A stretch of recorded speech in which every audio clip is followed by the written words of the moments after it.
I feel the same way. I feel the same way. I don't like that I book. do think that book denies uniqueness Yeah, and it makes people robots. I agree the I same don't way. like that book. When you read the Soul's Code, he calls it a daemon. That's his way of talking about your uniqueness. He doesn't understand the mind and brain, and he's dead. I tried to reach out to him. The author's dead. Okay. But the thing is all of these people who were great, who changed the world, they were outside of compassion giver server, like Alex. And he'll say in there 60%, I think, of these people that were the most influential people had serious issues with public education, not some issues, serious, because they were perceiver, teacher, administrator, exhorter. Alex is probably outside of that. All these parents who have kids that are having trouble, I'm going to say their kids either have this trauma, which I know we can help, or their kids are like Alex, they're perceiver, teacher, administrator, exhorter. They're outside of that. And when you go to school, the schools they all say, I'm going to talk to you nicely and you're going to respond back nicely. If you talk nicely to an exhorter and they're frustrated and you just try to talk calmly to them, they get more frustrated. They don't understand the uniqueness of the kid. And so the kids who are going to change the world are the ones that school is definitely not made for. But school's not made for anybody, it's made for robot. And I like to say the world is made for everybody. There is a spot in the world for Alex, but if we push him through this school that is really trying to deny his uniqueness, and he's got a lot of internal tension, he is just going to fight back. Yeah. And then they're going to label him as some sort of defiant whatever, and he's not. And when you read the Soul's Code, you're going to see that Alex fits right in with these people. Okay. That changed the world.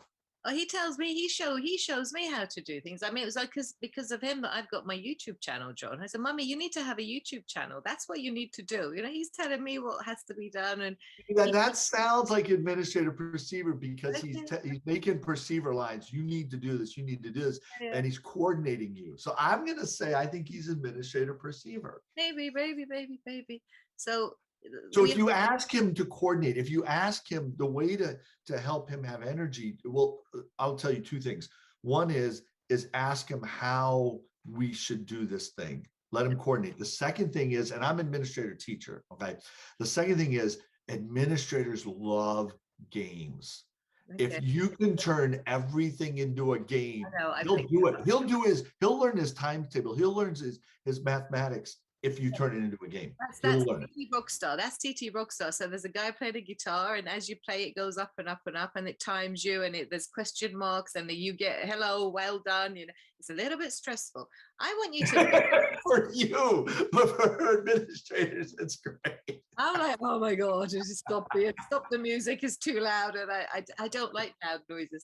I'm gonna fetch him, see if he'll come in. He's a little bit like, oh, I haven't been prepared. He likes to be prepared. So let me put you on hold 1 second. I'm going to go in the middle of playing a game, talking about games. There it is. Play a game. Come along. Meet John. Say hi. Hi, Alex. Come and sit down. Do you want to show John Lenhart the thing you made about Daddy last night? That funny thing. Come on. No. We think it's brilliant. No. Please. Is this an administrator something to you? Yeah, let me talk. I'll just talk to him. Hey, Alex, I believe you are an administrator. Okay, I'm an administrator too. And what an administrator is someone who likes to move people around. Do you like to move people around? Talk to John. Are you going to show it? Do you like to move people around? You said show it, Mom. Oh, we're going to show it. See it. If you're going to show it to me, hold it up so I can see it. Wait, it's in an ad. It's in an ad. Okay. Uploaded it to you. There's an ad. So I got to wait for the ad to go. So let's we're trying to get the windows. Do we need to close the curtains? I think you sit here. Let me draw the curtains so the light doesn't reflect. You show it to John. I think the light's reflecting from the window. Not that my windows are clean. Oh, perfect. Wait, done. Play it? Yeah, play it. I didn't play it from the start. Okay. Sorry.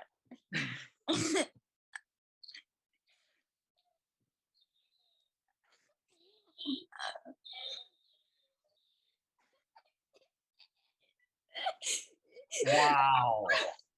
You did that all yourself? Yep. That's Start. amazing. See?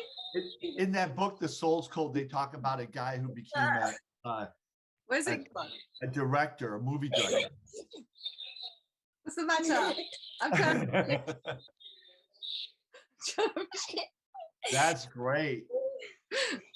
So Alex, the thing is that administrators like to move people around. Do you like to move people around? Do you like to coordinate and tell people what to do? Do you like to tell people what to do? No. You don't? What do you mean? You do? You're always saying, Mummy, do this, Mummy, do that, Daddy, You do like to help people. So here's what I've learned. Have you ever played chess? Not You ever really. played the game chess? So here's the thing, Wait, John's talking to you. Don't be rude. Alex. Everybody wants to be moved around. Okay. I'm telling you a little secret. You and I are both administrators. Everybody wants to be moved around. However, everybody will give you one chance to move them around. And if you don't move them around the way they like to be moved around, they won't give you another chance. Everybody likes to be moved differently.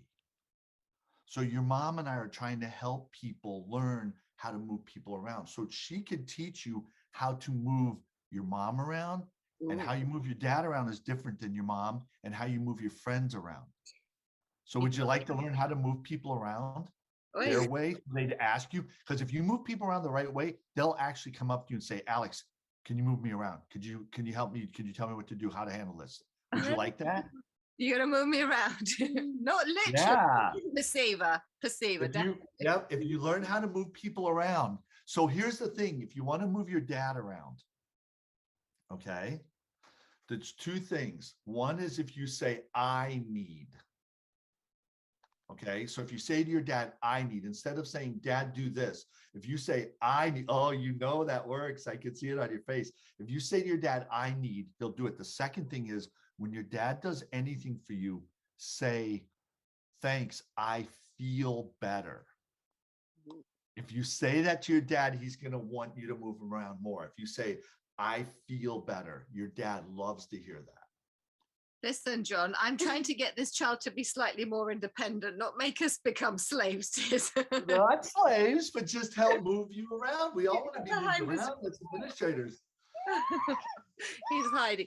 All right. Okay. So when you replay this video, when you rewatch it, I want you to watch his face, because our unconscious, 90% of our brain responds to everything people say. And then in a fifth of a second, we changed it. And his unconscious brain, when I was telling him stuff, he did the smiles, he did all these things, because his unconscious knows he's an administrator. He knows it works. When he says to his dad, I need, he knows his dad does it. When he says to your dad, you have to, he knows his dad doesn't. He already knows that. Okay. There's a stutter at the moment, and he's like, why have I got a dot on my hand? It's on Mummy's screen, Alex. It's not on your hand. Get it off my hand. Okay. Say, I need you to take it off my hand. I need you to take it off my hand. Did you not hear what John just said? Mind you, you don't need to do that. You know, So here's the other thing. So Alex, what's your goal today? What are you going to try to do today? Well, what's your plan? You know. Your plan is to go to bed on time tonight. Yeah. That's your main goal, because I'm tired of you staying up until what, 12, 1 o'clock in the morning, 2, 3. I really want to get the sleeping time sorted out. When are you planning to go to bed on time? Because this is the other thing we're fighting with, John. Do I leave him with his tablet till 3 in the morning and go to bed? That's not good for his health, is it? I won't be a good mummy if I did that. But how is Alex going to learn unless he makes a mistake? It's that flow. So here's, I'll tell you 2 other things about administrators. One, they love to negotiate. Oh yeah, we know that. Every boundary has to be pushed. Or negotiated. So it's the negotiation. The bedtime needs to become a negotiation. It's like, hey, you know, you're going to get this much time with the tablet. I'll give you this much time if you go to bed on this time. But if you're not going to go by this time, then you get less time with the tablet. So that's the negotiation. The second thing is administrators, if they don't have a goal, they lose all their energy. and saying your goal in front of them. So Zara, if you would say, my goal today is this, talk about yourself in front of an administrator, it gives them energy. Oh, okay. Well, you know So what my goal it's is? very much a goal. What's your goal? What's your plan? What's your goal? My goal is to try and sort out how we're going to help all these children, John. That's what we're doing here, isn't it? That's the That main is thing we're exactly. doing. That's That's exactly what we're trying to doing. do. How we're going to help all the children, how we're going to help all your friends. They're stuck in school. How we get them out of school is another matter. Can we change education? Possibly not. Because those mums stay at home? Possibly not. They have to go somewhere because the mums have to go to work to pay the bills. Unfortunately, a lot of those children are struggling at the moment. And so what we do is we help those kids have the tools to defend their thought process at school and then even at home. Now, it doesn't sound like they're in an abusive home anymore, which is good. But a lot of times I'll work with these kids in the school and these teachers go, what good is this? They go home and they have all these issues. We teach the kids how to defend their thought process at home. We actually have preteens that have fixed their families. We have testimonials from teachers saying these preteens learned this information in school and they went home and fixed their families because parents will listen to their kids. I walk into a home, parents won't listen to me. Their kids walk into a home with the same information, they'll listen to it and it changes the family. So I know we can help people. It's getting in front of them and it's how we deliver the message. And I'm going to trust you on how you deliver that message, but I'm here to help you. What I like to say is, Zara, you're the car, I'm the engine. Everybody looks at the car and that's great. Everybody should look at you. I would just rather be in the background, be in the engine powering this thing. And I would like to help these people.